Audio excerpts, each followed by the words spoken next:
大家好，欢迎来到风铃情感频道。您的点赞和订阅是我更新下去的动力，谢谢您。和陈安举行婚礼的前一天，有人匿名给他发了一段我出轨的视频。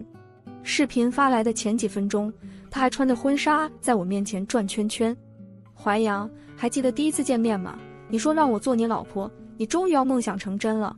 紧接着他手机上收到一条视频，我看到他的表情由喜悦变为盛怒。他丢下手机，冷眼看我，纤细的手指死死捏着婚纱的裙摆。顾淮阳，为什么？你是在耍我吗？我眉眼不抬，嘴角噙着苦笑。陈安愤而离去，婚礼无疾而终。看着他远去的背影，泪水在我眼眶中打转。安安，用力恨我，别回头。他不知道的是，其实那个匿名者就是我。一如我所愿，陈安离开了我。虽如愿了，可我却心痛到滴血。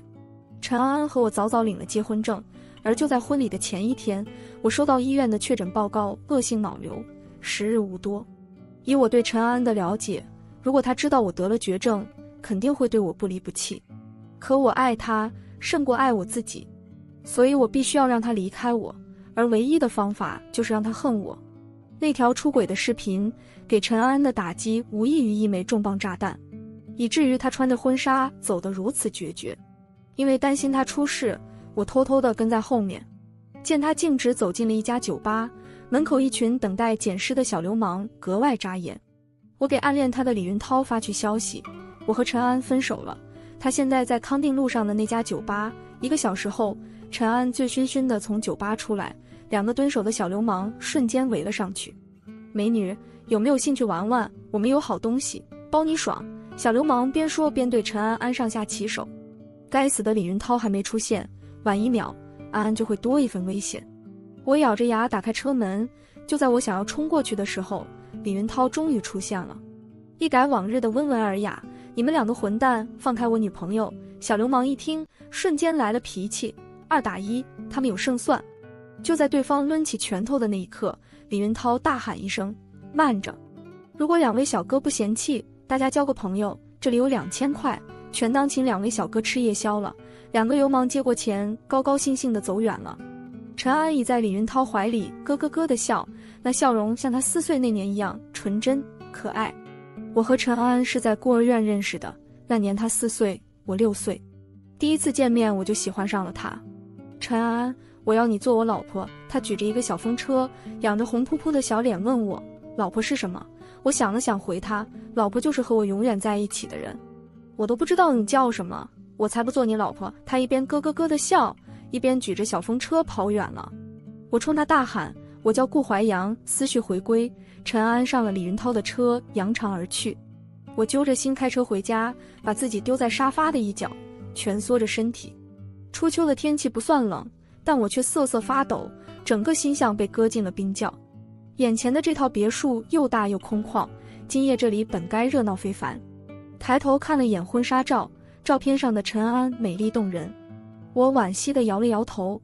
明天她本该是我的新娘，我承诺过要照顾她一辈子，但我必须要食言了。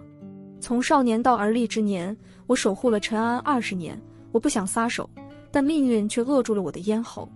想想这20年，因为有他，我是幸福的。我从小就不是读书的料，而与我恰恰相反，陈安是个学霸。于是我干脆辍学不读，就近打些零工供他上学。17岁那年，陈安考上武汉大学，本该是天大的喜事，但他却皱起了眉头。我笑他，安安，你皱眉头的样子真丑。他轻捶我的胸膛，只说自己心情不好。这小妮子哪里瞒得过我？我知道她是在为学费发愁。那年的7、8月份，在太阳的炙烤下，我光着膀子吭哧吭哧干了2个月。当我把混着汗臭味的6000块递到陈安手上的时候，他哭了，揪着我的腰间软肉，骂我是傻子。我嘿嘿笑着回他，傻人有傻福。8月底的时候，陈安去大学报到，为了给他多挣些生活费，我卷起铺盖去了上海。我每隔2个月就会去一次武汉，那4年的绿皮火车上，承载着一个少年懵懂的爱情。每次去看他，不用提前联系，我总能轻而易举地找到他。我厚着脸皮说这是心有灵犀，他眉眼弯弯地说每次知道我来都在相同的地点等我。有一年冬天我去看他，到了图书馆他固定的位置，见他小脸冻得红扑扑的，边啃馒头边看书，我心好疼，故作轻松地走过去，美女，可以给我吃点馒头吗？在他错愕的目光下，我抢过馒头，狼吞虎咽地吃下，然后起身拉着他去校外打牙祭。81路上的肯德基全家桶成了那个冬天最可口的美味。临行前买完车票，我把余下的钱全都给了陈安。安安答应我好好照顾自己，吃好喝好，不要想着省钱，凡事有我。他趴在我肩膀上，再一次哭得梨花带雨。我假装嫌弃地躲避，臭丫头，你鼻涕蹭我衣服上了。他笑着吸了吸鼻子，故意揪起我的衣服来回擦拭，我就蹭。4年后，陈安以优异的成绩从武汉大学毕业，顺利进入了一家律师事务所。再后来，他顺风顺水自立门户，成立了自己的律师事务所。陈安逐渐成长为一个又飒又果敢的职场女强人，而我这个近乎文盲的糙汉子，却只能心甘情愿地当起了家庭主夫。我们心照不宣地在一起，却没有彼此说过一句我爱你。午夜12点的钟声响起，我努力抬了抬眼皮，陈安今晚应该不会回来了吧？以往即便再晚，他都会回来，而我总会贴心地为他准备夜宵，放好洗澡水，让他褪去一天的疲惫。而此时空荡荡的大厅内，我又成了孤家寡人。我是不是该离开了？离开了，我又该去哪儿？夜色愈浓，门外传来高跟鞋的踢踏声。陈安回来了，他褪去了婚纱，换回了一身飒气的职业装。我静静地看着他，没有像往常一样高兴地迎上去，只是突兀地问了一句：安安回来了。陈安吓了一跳，循着声音发现了窝在沙发里的我。回来了。他转身走上楼梯，在拐角处突然停下来问我：顾怀阳，你就没什么要向我解释的吗？解释什么？那条视频吗？没什么好解释的，做了就做了。你不也跟李云涛回家了吗？我故意激怒陈安。他咬了咬嘴唇，挤出一句：顾怀阳，你混蛋。第二天一早，我从陈安的别墅搬了出去，一个行李箱便是我全部的家当。是时候跟世界告别了，我打算去趟墓地。秋风萧瑟，卷起枯黄的树叶，打着旋儿地欢迎我。站在爸妈的墓碑前，爸妈，我你看你们了。皲裂的嘴唇一张开，却溢出了血。墓碑上的照片早已褪去了它原有的颜色，变得模糊不清，我竟不能完整地记起他们的模样。毕竟那场车祸过去了20多年，他们也离开了我20多年。往年陈安每年都会陪我来一次这里，今年他不会陪我了。也许等到这里为我起一座新坟，他会念及旧情来看看我，但最好别来，我最讨厌他哭了。江湖路远，一别两宽也挺好，只要他快乐，我什么都不在乎。差点忘了，死之前我应该先和陈安离婚的，虽然我们没有举行婚礼，但是已经提前领了结婚证，算是名义上的夫妻。于是我给陈安发去消息：安安，有空把离婚证领了吧。微信的聊天输入框上显示对方正在输入，但过了好一会儿还是没有收到回复。估计他写了又删，删了又写，想必他也很纠结吧。最后他约我在律所楼下的咖啡馆见面，我又开始头痛了，巨大的痛苦让我分分钟都想撞墙一了百了。稍稍好转后，我刻意打扮了一下，让自己看起来不那么狼狈，但这一切还是没能逃过陈安安的眼睛。顾怀阳，你没事吧？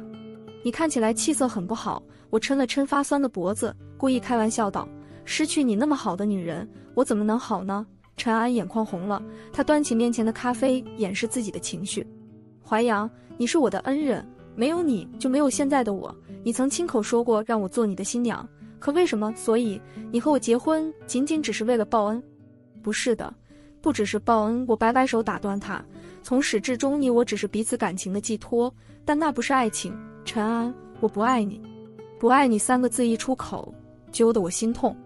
我言不由衷的谎言刺痛了自己，也伤了我最爱的女人。陈安身体一颤，故作轻松地回我：巧了，我也不爱你。说来你真是个大好人，那天我去酒吧给李云涛发消息让他来接我的是你吧？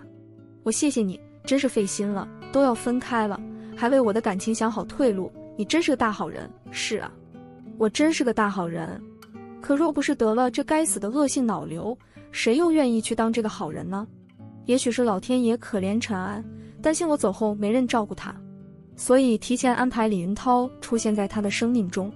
1年前，李云涛来到陈安的律所，委托他帮忙打一场房屋产权纠纷的官司。结局很完美，陈安安赢下了官司。出于感谢，李云涛请他吃饭，两人由此结缘。也正是从那时候起，李云涛开始公开追求陈安安。这件事从一开始我就知道，但我选择保持缄默。我既没有体面的工作，又没有好的家世，又有什么资格要求陈安安永远留在我身边？他和李云涛才是天造地设的一对。陈安安青春靓丽，事业有成，与之匹配，李云涛30不到的年纪就做到了3甲医院的副主任医师。出乎我意料的是，陈安安明确拒绝了李云涛的求爱，公开承认自己有男朋友，还说只要男朋友愿意，现在就可以和他结婚。这话传到我耳朵里，我感动得痛哭流涕。陈安安果然说话算话，没多久他就向我求婚了。没错，是他向我这个大男人求婚。他应该知道我是出于自卑，迟迟不开口，所以选择放下矜持，主动求爱。求婚当天，他穿着一袭白色的连衣裙，脸上笑容洋溢，一如我们初次见面时那样灿烂可爱。他单膝跪地，顾怀阳，娶了我吧，你能想象吗？我一个大男人，面对突如其来的幸福，傻傻地杵在那里，激动得不知道如何开口。我俩共同的朋友林叔看不下去了，他大声教着我，顾怀阳，快说我愿意娶你。我像个现学现卖的小学生，怯怯开口，陈安，我愿意娶你。随后我们俩紧紧相拥，陈安主动送上热吻。那一刻，我觉得我是世界上最幸福的男人。可老天爷眼瞎，也难怪常有人说麻绳专挑细处断，厄运专找苦命人。在我们兴高采烈地筹备婚礼的时候，我收到了恶性脑瘤的诊断报告。这世界也真的是小，我的主治医生正是李云涛。面对这个觊觎我新娘的男人，我放下了所有的体面，求他救我，换来的只有无可奈何的摇头。我一遍一遍地发问，这到底是为什么？难道我就那么不配拥有幸福吗？这世上哪有什么好人有好报，去他的老天爷！发泄完，我要求李云涛向陈安隐瞒我的病情，并把诊断报告撕得粉碎，然后破天荒地去酒吧买醉。我一掷千金，很快便吸引来一个浓妆艳抹的女孩。趁着醉意，我把她带去酒店，并把翻云覆雨的画面偷偷录下来。这便是我逼陈安安离开我的撒手锏。顾怀阳，我至今不明白，为什么你偏偏选在我们马上就要结婚之前出轨？原因呢？死也应该让我死得明白吧。陈安抬头看我，眼里满是不解。我漫不经心地反问，那晚你不也和李云涛回家了吗？我和他什么都没做，你明明知道我不是随便的女人。陈安忽然提高嗓音，我又开始头痛了，胸口发闷，手也不自觉地抖起来。为了不让陈安觉察出异样，我竭力控制自己的身体，脸上强行挤出轻佻的坏笑。就算你们干了什么，又有什么关系呢？大家都是成年人，就像我和那个视频中的女孩一样，逢场作戏，大家都爽。够了，不要再说了。陈安手肘抵在面前的咖啡桌上，双手扶着额头，样子很是痛苦。半晌，他重重呼出一口气，像是下定了决心。下周五上午9点半，民政局见。陈安起身从我身旁离开。看着他远去的背影，我仿佛又看到了那个举着小风车从我身旁跑过的女孩。我强迫自己将陈安从我的生活中剥离出去，但还是有意无意地去关注他的一举一动。李云涛应该高兴坏了，我的病情彻底为他扫除了追爱陈安安的绊脚石。他变着法地追求陈安安，不是送花就是请吃饭。陈安安也开始尝试着接受李云涛，而我躲在角落里，看着两人出双入对，心如刀绞一般，痛入骨髓。2天后，林叔打电话约我见面。此时我身体虚弱，无力外出，于是便把地点定在了我的出租屋。林叔很快赶到，上下打量一番后直摇头。顾怀阳啊，顾怀阳，你说你这是何苦呢？随即便把一纸离婚协议递到我面前。安安委托我来的，协议书上陈安把那栋本该作为我俩婚房的别墅留给了我，另外给我200万。我苦笑着，他已经那么讨厌我了吗？连离婚协议都不肯当面交给我。林叔闪烁其词，最近律所忙，他抽不开身。我笑了笑，看破不说破，重新把离婚协议递给他，回去让安安把协议书改一下。我什么都不要，房子和钱都不要。林叔听了吃惊不已。安安，你不要房子也不要，钱也不要，哎，你到底是图什么呢？临出门前，林叔注意到了桌子上的药瓶，忽然凝眉转头看我。顾怀阳，你不会是得了什么大病，为了不拖累安安，故意这样吧？我赶紧收起药瓶，笑着将他推出门外。你是小说看多了吧？我没那么伟大。去，我累了，想休息了。陈安做事还是一如既往的雷厉风行。第二天，他便拿着重新拟好的离婚协议找上门，看着我寒酸的住所和一脸狼狈的模样，你确定什么都不要吗？其实那本来就是你应得的。安，你知道的，那些于我来说毫无意义。那我呢？我也对你也毫无意义吗？我没有正面回答他，拿过他手中的协议书，强忍着泪水，认认真真的在上面签下自己的名字，每一笔都像在和过去的20年告别。落笔的那一刻，心头的那块巨石也随之落了地。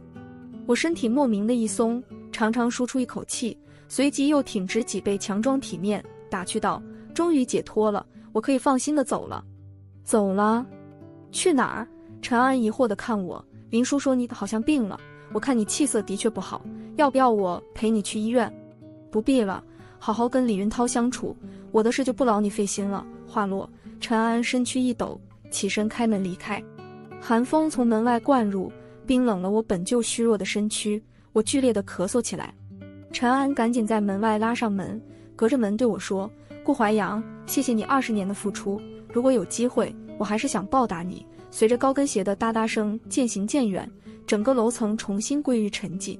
我无力地向后一躺，呆呆地看着天花板，一只小蜘蛛正在房梁上织网，它看起来甚至比我有生气。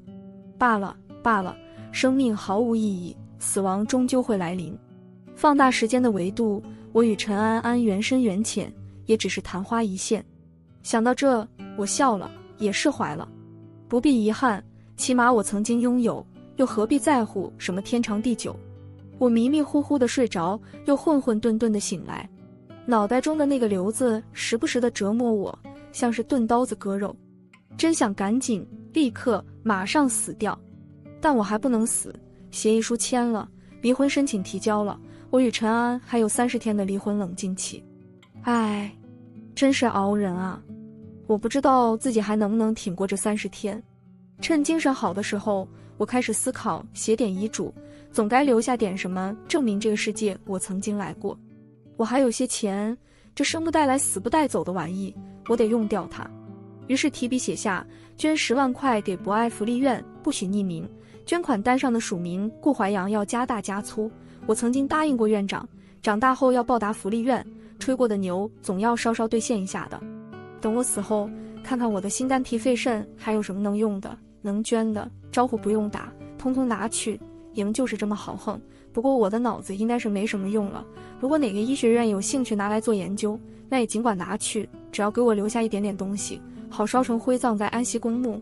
位置我已经买好了，在第6排8号。写到这，忽然想给陈安安留几句话，却不知如何落笔。算了，等等再说吧。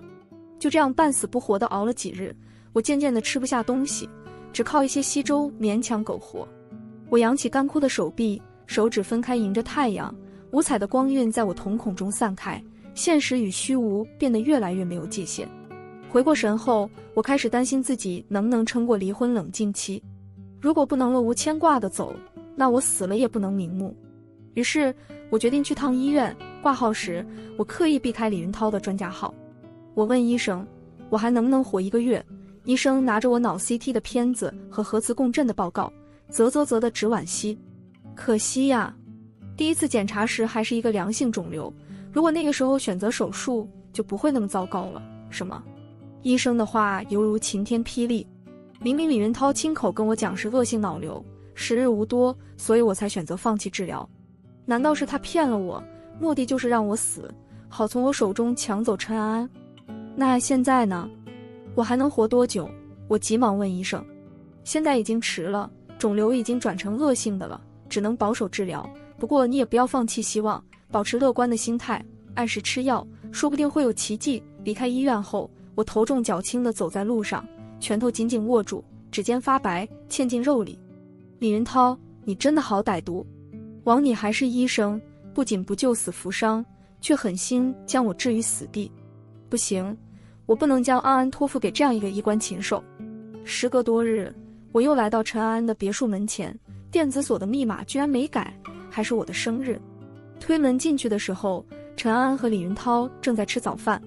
在他俩惊讶的目光中，我云淡风轻地走向沙发，翘着二郎腿看向李云涛。这个衣冠禽兽穿的居然还是我的睡衣。我刚要开骂，陈安安率先开了口：吃饭了吗？来一起吃点吧。对，一起吃点吧。李云涛也附和道。那主人翁的姿态让我恶心。我皱着眉提醒李云涛，我和安安还没有离婚，就还是这个家的男主人，所以你才是那个外人。言外之意再明显不过了，就是请他离开。但说话时太激动，我捂着嘴剧烈咳嗽起来。摊开手掌的那一刻，一抹嫣红刺入眼底。陈安安赶紧走了过来，我若无其事地攥住手心，以免被他发现。淮阳，你没事吧？陈安安一脸担心。我勾着唇，再次看向李云涛，目光阴鸷。对上我目光的那一刻，前一秒还幸灾乐祸的李云涛，转瞬装作担忧的样子。你还好吧？真会装，我好不好你会不知道。拜李医生所赐，我不太好。李云涛似乎意识到了什么，识相地起身走开。安安，顾先生好像不太欢迎我，我去换下衣服先走了。走之前还故意当着我的面拍了拍陈安安的肩膀，仿佛在吹响胜利的冲锋号。待他走后，陈安安一脸愠怒地看着我。顾淮阳，什么意思？你故意撮合我和李云涛，可转头又来找茬，是后悔了吗？我如鲠在喉。有那么一刻，我甚至想向他坦白我的病情，最终却还是忍住了。对，我后悔了。陈安安咄咄逼人，后悔什么？后悔出轨，还是后悔离婚，或是后悔撮合我跟李云涛？后悔撮合你跟李云涛？迟了，我已经怀了他的孩子。这句话犹如当头一棒，震得我脑袋一片空白。还莫等我反应过来，随着砰的一声，陈安安摔门而出。我痛苦地揪着自己的头发，疯狂地自扇耳光。怎么会这样？事已至此，我试着说服自己。李云涛害我是为了得到陈安安，起码说明他对陈安安是真心的。出于这份真心，他也会好好对待陈安安的。我一遍一遍卑微地念叨着那个男人的好，试图让自己的内心得到片刻的安宁。走在回去的路上，看着来来往往的人群与我擦肩而过，这世界好像只有我是多余的。转过街角，一个扎着马尾的小女孩向我跑来，手里举着被风吹动的小风车。我咧嘴笑了笑，嘴中涌出一股血腥味，头一歪摔了下去。世界突然安静下来，只听到咚咚咚的心跳声，到最后连这心跳声都渐行渐远，彻底消失。醒来的时候，我浑身插着管子躺在医院的病床上，四周空荡荡的，只有各种仪器不时地响着。门外几个医生在低语，随即响起一个熟悉的声音：什么？脑瘤晚期？没搞错吧？听声音是林叔，看来是他把我送来医院的。顾淮阳先生的病程记录早就记录在册，首诊医生就是李云涛主治，不会有错的。首诊的时候他的病情还没那么严重，只是不知道说这些还有什么用。现在最重要的是尽量减轻顾淮阳先生的病痛。李云涛心虚地打断。我冷嗤一声，好一个虚情假意。几人推门进来，见我醒了，林叔高兴地靠上前来。顾淮阳，你醒了。刚才我给安安打了电话，他没接，估计正在开会，我再打一个试试。我慌忙将他拦下，不必了，林叔，我生病的事不想让安安知道。林叔明白我的意思，不好再说什么，只是惋惜地直摇头。一旁的李云涛神色慌张，不时拿余光偷偷看我。林叔，你们先出去吧，我想和李医生单独谈谈。我努力抻了抻发酸的脊背，好让自己精神起来。这一动，头又剧烈地痛起来。真的是病来如山倒，我觉得我已经离死不远了。死之前，我必须要从李云涛那里得到一个承诺。李医生，有些事我们彼此心照不宣，我也不想追究。只是有一件事，你要跟我说实话，你对待安安是真心的吗？听到我不再追究，李云涛蹙着的眉头终于舒展开来。当然是真心的，我对安安是一见在钟情。好，那你向我保证会一辈子对安安好。我发誓会一辈子爱安安，让她不受一丁点委屈。好，那就好。我转头看向窗外，初冬已至，树枝上已经留不住一片绿色的叶子。见我不再说话，李云涛退出病房。临出门时，我忽然开口：李云涛，记住你刚才的誓言，不然我做鬼也不会放过你。我开始接受化疗，那像是来自于地狱的折磨，整个人像被丢进搅拌机里疯狂蹂躏。我渐渐的麻木，甚至神经质般的叫嚣，有种再痛一点，我顾淮阳何惧，下一秒就痛得像个虾米一样蜷缩起来。一段时间的化疗后，我开始大把大把的掉头发。站在镜子前，我自嘲地笑了笑，像个大傻逼。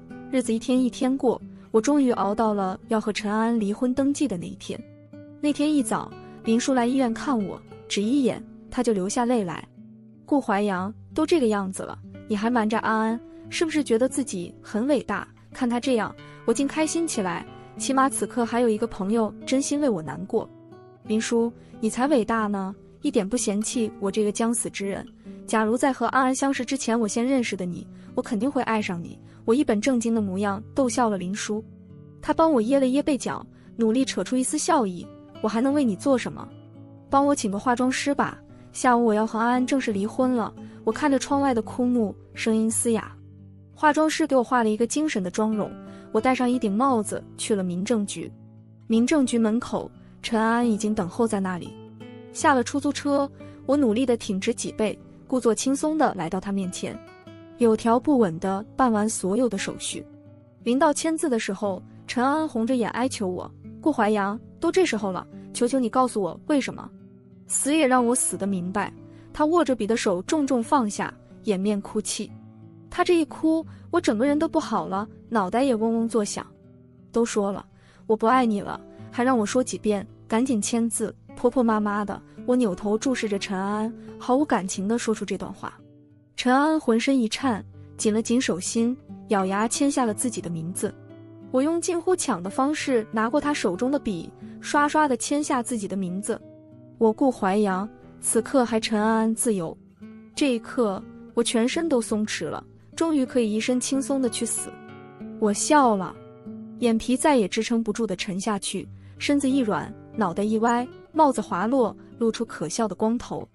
慌乱中，陈安安扶住我，在我耳边慌乱地大喊：顾淮阳，你怎么了？顾淮阳，你醒醒！只是那声音渐行渐远。我以为我死了，可一阵嘈杂声又将我惊醒。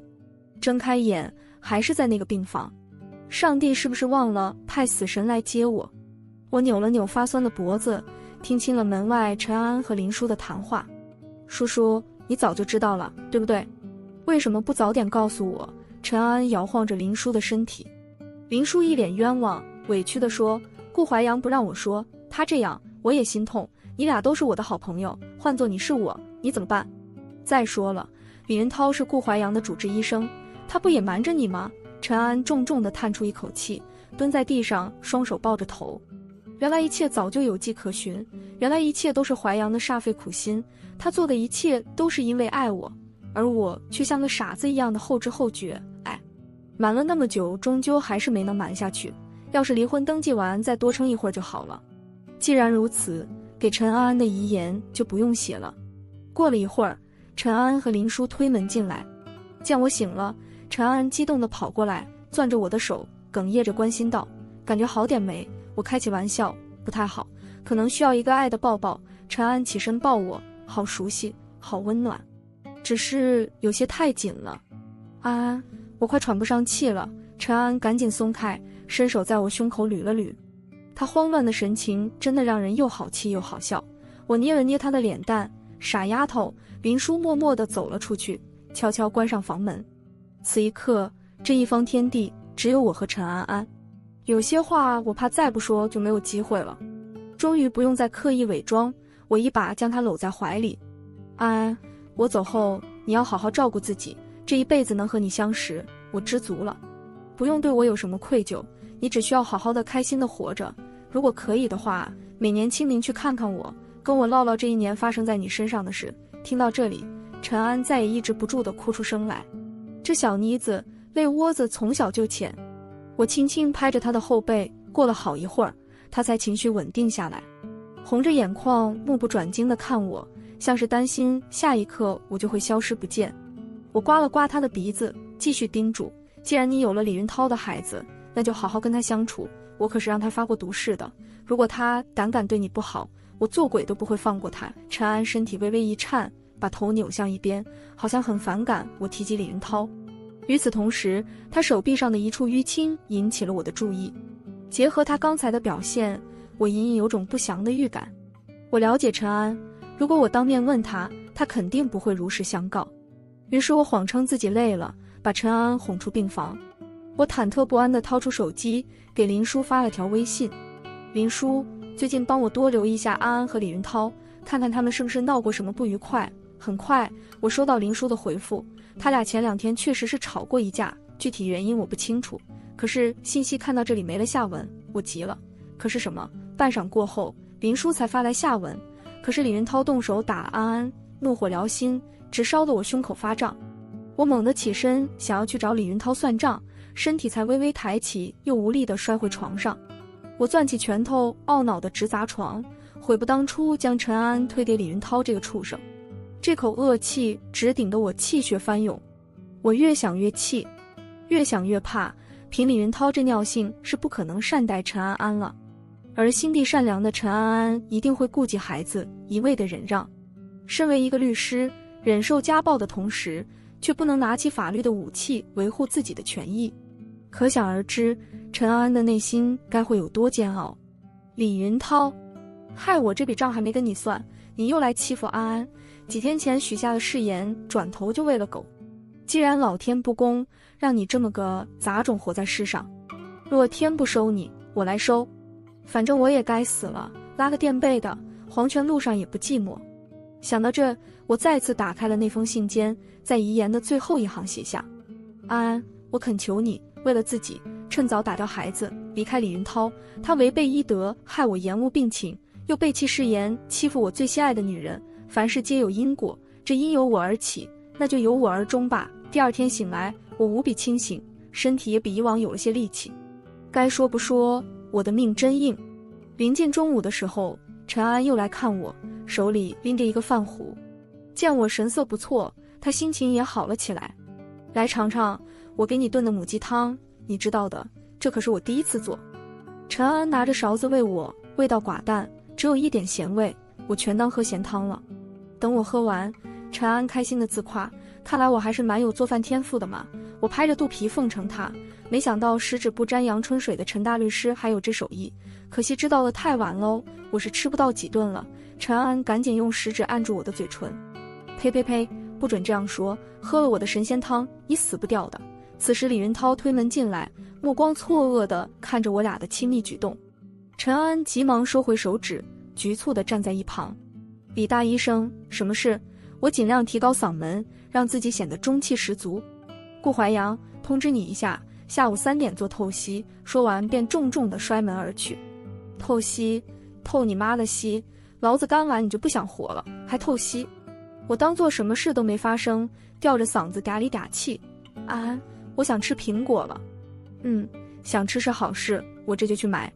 安，别忘了买把水果刀。没多久，陈安提来一大兜子各式各样的苹果，目测得有10斤。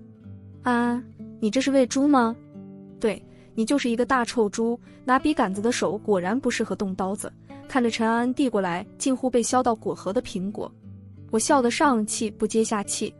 陈安，你是嫌我死得不够快，故意要笑死我？是陈安不服气，重新拿来一个苹果。刚要动刀，事务所打来电话，他叮嘱我好好休息，便匆匆出了门。我视线追随，直到他走出门外，依旧一动不动地盯了好久。我朝着空气挥了挥手，安，再见。重新移回视线，我把那封写满遗言的信笺小心叠好，放在贴近胸口的口袋。踉跄着身子来到卫生间，镜子中的我恍若隔世，干巴得像个糟老头子。真的是死也不得体面，得了这要命的病，还不如被车撞死来的爽快。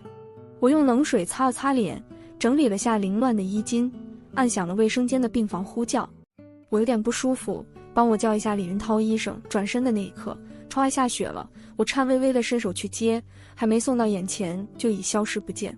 忽地觉察到身后有人，我慢悠悠地转过身来，缓缓开口：李医生，你会和安安结婚的吧？毕竟你俩有了孩子。李云涛人模狗样地扶了扶眼镜：会，当然会了，不然我费心费力地去追他干嘛？那你为什么还打他？20年了，我未伤过他分毫，你才和他在一起多久，居然敢打他？你前几天才发过毒誓会好好待他。我提高嗓音，一字一顿，每一个字都像从牙缝中咬碎了吐出来一样。眼看事情败露，李云涛跟我彻底撕破脸，他冷嗤道：你算什么东西，一个将死的玩意！陈安是我的女人，我想玩就玩，想打就打，管得还真宽。话音未落，我猛地掏出藏在袖口的水果刀，用尽余生所有的力气，对着他心脏的位置狠狠地刺了进去。我说过，如果你敢伤害安安，我做鬼也不会放过你。既然你不听，那就一起做鬼吧。握着刀柄的手用力一点，再用力一点，直到李云涛的身体停止抽搐。这一刻，我终于了却了生前所有事，可以安心去死了。眼睛一闭，像泄了气的气球瘫软下去，再也看不见任何东西了，再也听不见任何声音了。意识消失的前一秒，我许下心愿：爱情太苦，来世我想做个傻子。番外篇：顾怀阳与我相守20载，得益于他不求回报的爱，我的人生才有了万般可能，才有了今日的华彩。可令我万万想不到的是，结婚前夕他竟然出轨了。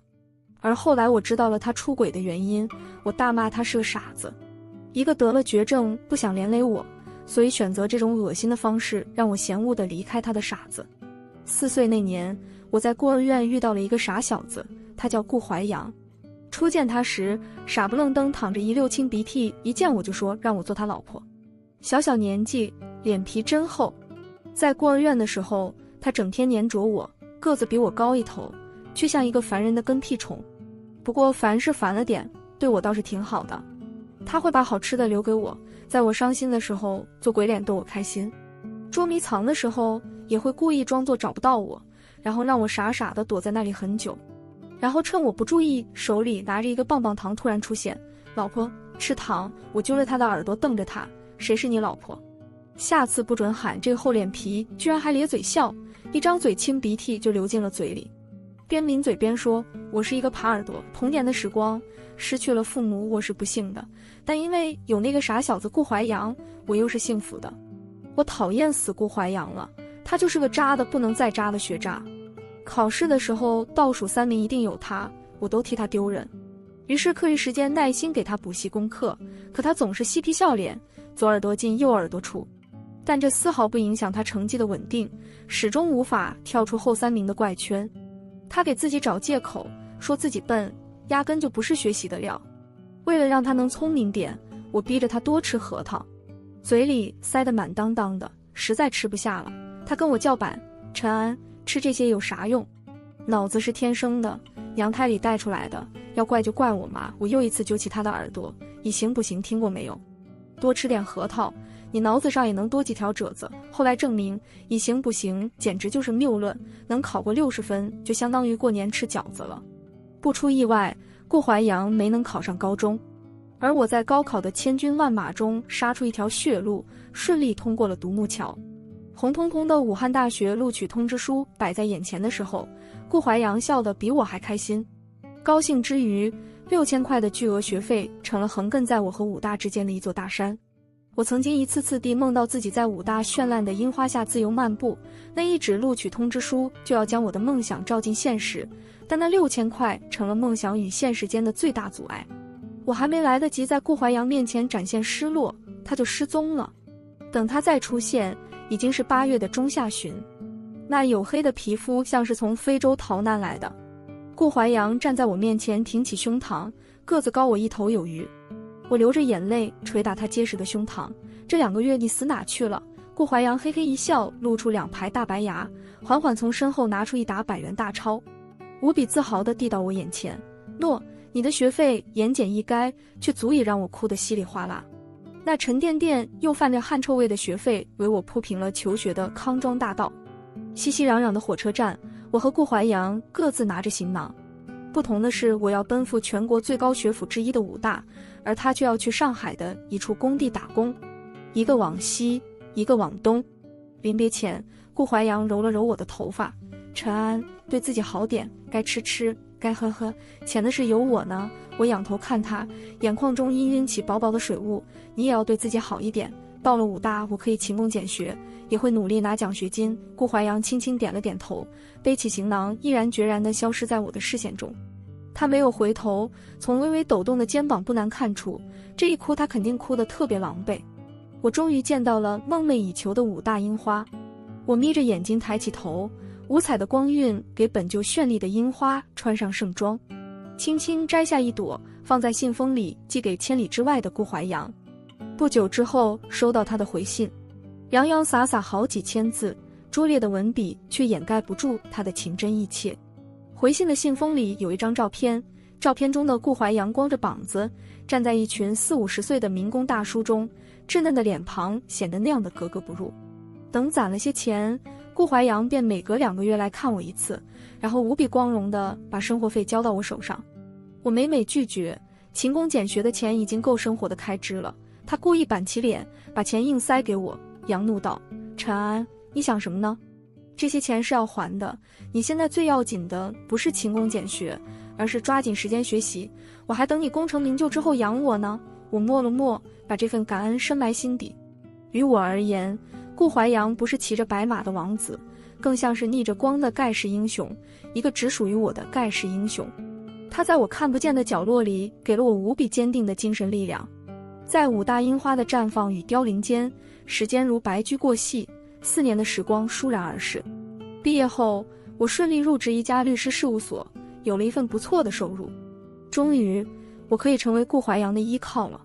拿到第一份收入的时候，我踮起脚尖，学着那年离别时他轻揉我头的样子，一边揉一边无比自豪地讲：“顾怀阳，以后我可以养你了。”那个当年逆光的盖世英雄终于脱下厚重的铠甲，出现在日光之下。顾怀阳一把将我抱起，兴奋地转起圈圈，终于可以吃软饭喽！我和顾怀阳顺理成章地在一起，他负责后勤，当起了家庭主夫。每当我一身疲惫地回到家，等待我的是他温和的笑脸和满满一桌子的丰盛菜肴。没有了后顾之忧，我甩开膀子奋斗，事业上顺风顺水。羽翼丰满之后，我成立了自己的律师事务所——安阳律师事务所，生活也随之有了天翻地覆的变化。我们这对苦命鸳鸯也终于成了住着别墅、开着豪车的有钱人。我开始静下心来考虑和顾怀阳的感情，他应该向我求婚的。可就是迟迟等不来他的开口，却等来了一位曾经的客户对我疯狂追爱。有好几次还没顾怀阳撞见了，我以为他会吃醋，可他却只字不提。我故意激他：“喂，顾怀阳，有个男的在追我哎，还是一家医院的主治医生。”顾怀阳轻嗯一声，面色波澜不惊，好像这一切与他无关。看他清心寡欲的模样，我真的要气死了。晚上我约最好的朋友林叔喝酒，醉醺醺的跟他吐槽顾怀阳像个榆木疙瘩。林叔讳莫如深的看我一眼，慢条斯理道：“一路走来，顾怀阳委屈自己，成全了你。你现在不一样了，是有独立律所的成功人士，身份上的落差，知识眼界上的落差，造就了顾怀阳的自卑。他何尝不爱你？本来就没自信开口，加上那个主治医生李云涛的出现，他就更不敢向你开口求爱了。”我轻轻摇晃盛着红酒的高脚杯，念着顾怀阳这些年的好。林叔与我碰杯，抿下一口红酒，继续说道：“安，如果我没猜错的话，你想要顾怀阳给你一场浪漫的求婚，对不对？不愧是我的闺蜜，跟我肚里的蛔虫似的。安，既然彼此相爱，你何不大胆一些？谁说求婚一定是男人的专属？”在一个雨夜，林叔谎称我崴了脚，给顾怀阳打去电话：“顾怀阳，我和安在外面吃饭，他刚才崴了下脚。”不等林叔说完，电话中传来一阵慌乱的脚步。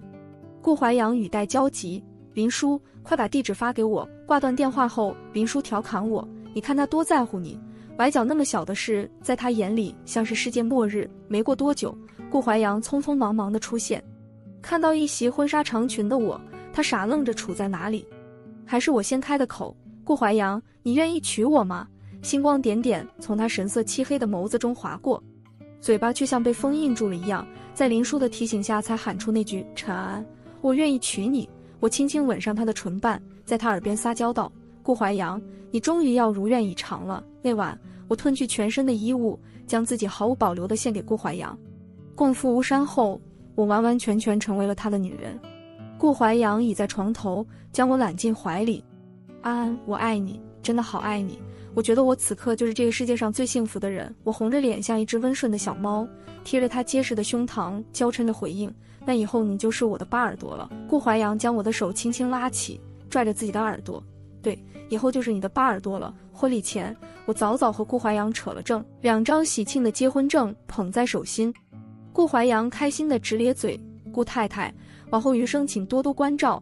那得意忘形的模样，好像中了双色球1等奖。我故作姿态，以后家务谁做？有了小孩，谁带小孩？家里谁说了算？这还用说吗？家务一向都是我做呀，小孩也是我带，家里当然也是老婆说了算，天大地大，老婆最大。算你识相，以后咱们男主内女主外，我养你。秋天将金黄的梧桐叶铺满大地，我挽着顾怀阳的手迈步向前，幸福的生活迎着阳光在向我们招手。终于等到这一天，我穿上华丽的婚纱，在试衣镜前臭美，余光瞥见顾怀阳坐在沙发一隅，面色凝重。我以为他是婚前紧张，于是转着圈圈奔向他。怀阳，还记得第一次见面吗？你说让我做你老婆，你马上就要美梦成真了。笑一个。顾怀阳看向我，生涩地笑了笑。就在这时，我的手机响起一声消息提示音，是一条视频文件。我疑惑地点开，下一秒直击心灵的震撼让我呼吸一滞。画面中，顾怀阳和一个女人赤身裸体地苟合在一起。这个前几天还说要与我共度一生的人出轨了。我无力地垂下胳膊，手机从掌心滑落。为什么要在即将拨云见日的这一刻，以这种方式埋葬我们的爱情？顾怀阳，你混蛋！我攥紧手，指尖发白，嵌进肉里。而顾怀阳只是低着头，没有任何解释。我绝望地转身离去，此时渴望一场宿醉来减轻背叛带来的伤痛。车窗外的霓虹灯依旧绚丽，泪水不争气地夺眶而出。穿着婚纱冲进酒吧的那一刻，所有人都在看我。向吧台要了一杯最烈的鸡尾酒，仰脖一饮而尽，火辣辣的感觉拉着嗓子流进胃里，意识也跟着虚无缥缈起来。不知过了多久，我朦朦胧胧地睡去，又晕晕乎乎地醒来，眼睛像是蒙上了一层水雾。床边似乎坐着一个人，但给我的感觉不是顾怀阳。我猛地弹射坐起，揉了揉眼睛，才发现是李云涛。你怎么在这里？问话的同时，我仔细检查身上的着装，发现完好无损，才放下心来。你喝醉了，刚好被我碰见，担心你出事，所以带来我家。放心，我什么都没做。刚好碰见？堂堂主治医生也去酒吧吗？李云涛微起双唇，喉结一滚，偶尔去。突然手机响起铃声，上面显示今日代办事项，今日大事，成为顾太太。扎眼的文字映入眼帘，恍若隔世。此时我酒醒的也差不多了，跟李云涛说了声谢谢，便夺门而去。回到那栋本来计划作为婚房的别墅，里面漆黑一片。我故作轻松地耸了耸肩，心头瞬间涌起满满的失落。以往无论我多晚回来，顾怀阳总会为我亮起一盏等候的灯。失魂落魄地打开门，忽然的一句安安回来了，吓了我一跳。循着声音，我找到窝在沙发里的顾怀阳，黑夜里像一只安静且颓废的精灵。我设想过好几遍在见到顾怀阳时的反应，我应该歇斯底里地朝他怒吼，为了那辜负的20年。可转念一想，好想那20年只有他在付出，于是便想气也气不出来，轻嗯一声便头也不回地上楼休息。第二天一大早，顾怀阳离开了别墅，一个行李箱就是他全部的家当。我站在2楼，目光跟随，直到他消失在视线中。此一刻，泪水如决堤的洪水夺眶而出。我俩在一起的时光犹如放电影般，在脑海中一帧帧一幕幕地划过。痛死了，情感上的伤痛比肉体上的疼痛来得更甚。11，我强行将顾怀阳从我的记忆中剥离出去，把所有的精力投入到工作中，但还是有意无意地想起，李云涛好像知道了什么，又开始对我展开猛烈的追求。可我还没能从上一段感情中走出来，所以对他表现得若即若离。顾怀阳搬走的第2天，给我发来微信：安安，有空把离婚证领了吧？彼时我正在开会，看到消息的那一刻，手上的力气莫名一松，茶杯应声落地，摔得粉碎。潦草地结束了会议，站在办公室的落地窗前，看着窗外的车水马龙，忽然感觉自己再一次被世界遗弃。到了约定的时间，顾怀阳先我一步到了约定的咖啡馆。几天不见，他的变化好大，垂着肩缩在沙发里，像一只病恹恹的猫。顾怀阳，你没事吧？你看起来气色很不好。他强撑起身子跟我开起玩笑，失去你那么好的女人，我怎么能好呢？我苦笑着端起面前的咖啡，抿了一口，紧了紧手心，问他：怀阳，我不相信我们一起的20年只是一个谎言，我比谁都了解你，你不是一个玩弄感情的陈世美，所以能告诉我为什么吗？因为我不爱你了。顾怀阳几乎是不假思索地说出了这句话，这句话犹如晴天霹雳，将我仅存的希望劈得粉碎。我强装体面，轻飘飘地回应：巧了，我也不爱你了，早知见面是多余的，不如不见。离婚协议书我是拜托林叔交给顾怀阳的，为了报答他20年的付出，我把别墅留给了他，又额外给了200万，如此便两清了。但让我意外的是，林叔回来后说顾怀阳什么都不要，别墅和钱都不要，如此这般我不知道他是图什么。重新拟定了合同后，我决定见他最后一面，算是做最后的告别。根据林叔提供的地址，我再一次站在了顾怀阳面前，只一眼我便掉下泪来。他看起来比先前更差了，脸色蜡黄，没有一点精气神，面容像一个干瘪的老头。顾怀阳，事到如今还会不肯给我一个答案吗？他只是抬头看我一眼，从我手中拿过离婚协议书，一眼都没看，便刷刷地签下了自己的大名。那急不可耐想要和我划清界限的样子，深深刺痛了我的心。然后他重重呼出一口气，释然地说道：终于解脱了，我可以放心地走了。话音一落，我心头一紧，莫非顾怀阳得了什么不治之症？可无论我怎么追问，他只是淡淡的回复：安安，你已经强大到不需要我的保护了，余生我想为自己而活。他神色不明地望向窗外，表情倔强而悲伤。我只好转身离开，拉开那扇破旧的房门，寒风呼啸而入，顾怀阳剧烈地咳嗽起来。踏出房门后，我赶紧把门拉紧。顾怀阳，谢谢你20年的付出，如果有机会，我还是想报答你屋内良久的沉默罢了。既然他如此决绝，那便遂了他的心愿。我一步一趋地离开，每一步都像是在跟过往的20年告别。离婚冷静期内，我发现我怀孕了。面对这突如其来的小生命，我既欣喜又彷徨。我犹豫着要不要告诉顾怀阳，告诉他当爸爸了。可是想到他分手时的决绝，我还是决定暂时隐瞒下来。这天大雨，我照常拖着疲惫的身躯回家，刚从律所的地下停车场开上地面，就看到李云涛守在大厦入口的屋檐下，他全身湿透，瑟瑟发抖。看到我的车，他尴尬地咧嘴笑笑。我摇下车窗，没开车。李云涛冷地抱着肩，今天休息，刚还闲逛到附近，不巧碰上大雨，不忍看他这般落魄，我招手让他上车。滂沱大雨如连珠线从天上倾泻而下，雨刷开到最大档，行车的视线依然不清楚，有好几次差点撞到急于赶路的行人。李云涛家离得比较远，为了安全起见，我决定先回我家，等到雨小了再送他回去。副驾驶位，李云涛一连打了好几个喷嚏，我赶忙把暖气开到最大。李云涛转头看了看我，欲言又止。我知道他想说什么，他也不止一次地说过让我做他女朋友。对于李云涛的追爱，我不是没有动心过，他温柔体贴，有着体面的工作，甚至有人说我俩才是天造地设的一对。但我一直坚信，我和顾怀阳之间的青梅竹马才是矢志不渝的爱情，现在不也沦为了笑柄吗？李云涛，我真的没办法接受你，以后你还是不要来找我了。短暂的沉默后，李云涛无比坚定地说：安安，我会等。回我家后，李云涛发烧了，雨小下来的时候，他说要回家，刚一起身就差点一个踉跄摔倒在地。担心他出事，我便让他吃了药，在客卧睡下。第二天一早，李云涛的症状好了很多，他不好意思地向我道歉：“安安，抱歉，给你添麻烦了。”我客气地表示并不介意，并示意他过来吃早饭。就在这时，门外响起密码锁的按键音，顾怀阳回来了。果然，顾怀阳一身颓废地出现在门口，脸上表情惊讶无比。他肯定是误会我和李云涛的关系了。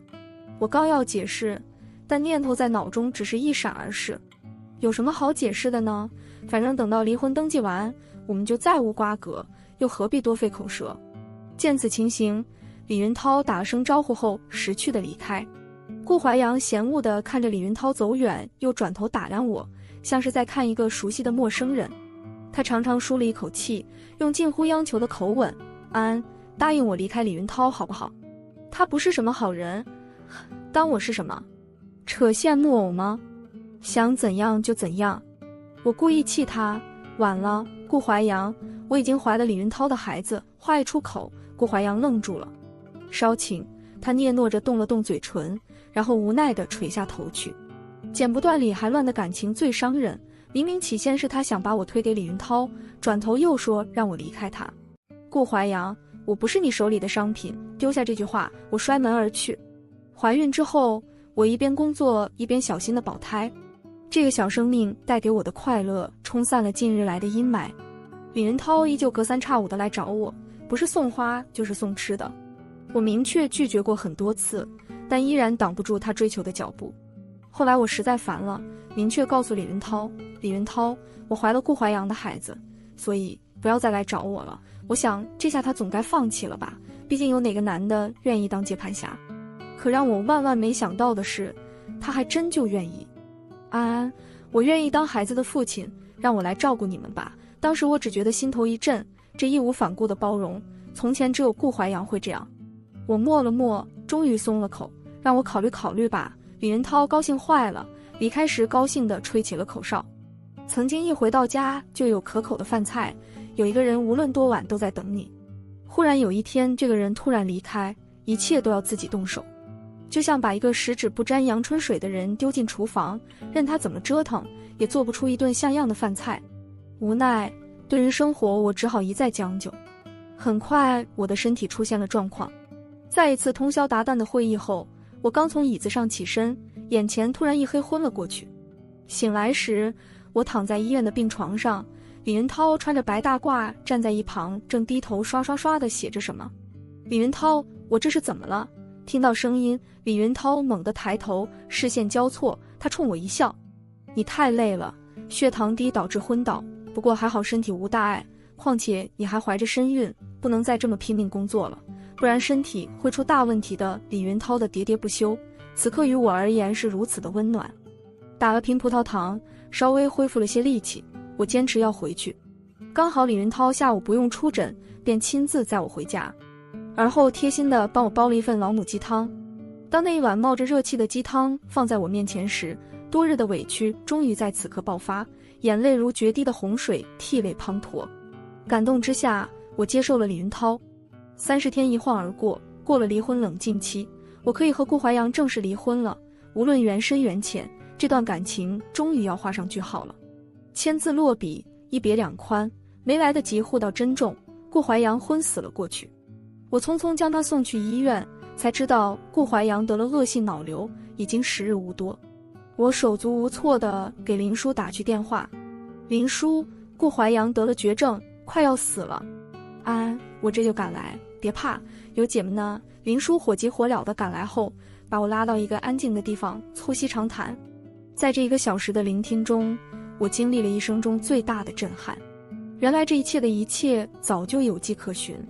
这个全世界最大的傻子顾怀阳，为了不连累我，居然选择做出如此荒唐的事，让我恨他，从而远离他。如果我还蒙在鼓里，想必直到他死都不会差人通知我参加葬礼。顾怀阳昏迷不醒的日子里，我停下所有的工作，对他无微不至的照顾。这一切落在李云涛眼里，起初他还能理解。日复一日，终于在一天夜里，我们爆发了剧烈的冲突。陈安安，你已经和顾怀阳离婚了，现在我才是你男朋友，你整天在我眼皮子底下照顾那个男人，有没有考虑过我的感受？他歇斯底里的模样与平日里的李云涛大相径庭。我不做任何辩解，沉默以对。可沉默换来的却是李云涛更大的怨恨。他叫嚷着我不在乎他，用力抓起我的手腕，将我摔倒在地，全然不顾我有身孕在身。我痛定思痛，开始重新审视和李云涛的感情。照他刚才的表现，是不可能把这个孩子视为己出，以前种种的好多少惨杂虚伪的成分。我依旧雷打不动地去医院陪伴顾怀阳，学着煲汤给他喝。一次次地化疗过后，顾怀阳的情况越来越糟。我决定把孩子的事情告诉他，总不能让他混沌不清地离开这个世界。这天，顾怀阳说想吃苹果，能吃是好事，说明近来的治疗效果不错。我高兴地买来苹果，削了一个递到他嘴边，却被他嫌弃削得像狗啃的一样。虽然嘴上调侃，但他却吃得很满足。刚想趁机把孩子的事情告诉他，忽然手机响起，是我的助理打来的。陈总，公司的大客户张经理在公司，点名要见您。为什么不提前告诉我？对不起，陈总，张经理是突然造访，没有提前告知。挂了电话后，和顾怀阳简单打声招呼就往公司赶。可这一去竟然是永别。顾怀阳彻底离开了这个世界。更让我震惊的是，死之前他用匕首刺死了李云涛。我徘徊在两具尸体之间，哭得悲天动地，任凭林叔如何在一旁宽慰。在这个世上，我又没有亲人了，一如4岁出入孤儿院的时候一样。冷静下来后，警察询问我顾怀阳和李云涛之间有什么不可调和的矛盾。我摇头不知，直到在顾怀阳胸口的口袋发现了一封遗书。原来顾怀阳早就恨死了李云涛，因为李云涛的故意隐瞒，导致还要一线生机的顾怀阳彻底失去了生的希望。而我手腕处的伤成了压死骆驼的最后一根稻草，促使他痛下杀手。我真的会啊，临死顾怀阳都不知道我肚子里的孩子是他的亲骨肉，和李云涛没有半毛钱关系。按照顾怀阳的遗愿，我把他安葬在了安溪公墓，紧挨着他的父母。站在墓碑前，我摸着微微隆起的肚子，怀阳，安息吧，我会把我们的孩子好好抚养成人。此时，一个扎着马尾的小女孩举着风车在通道上来回奔跑，任凭身后的大人如何呼唤，也没有半点停下来的意思。看着她，我仿佛看到了当年的自己。好了，这篇文章到这里就结束了，不要忘了右下角点击订阅，谢谢大家。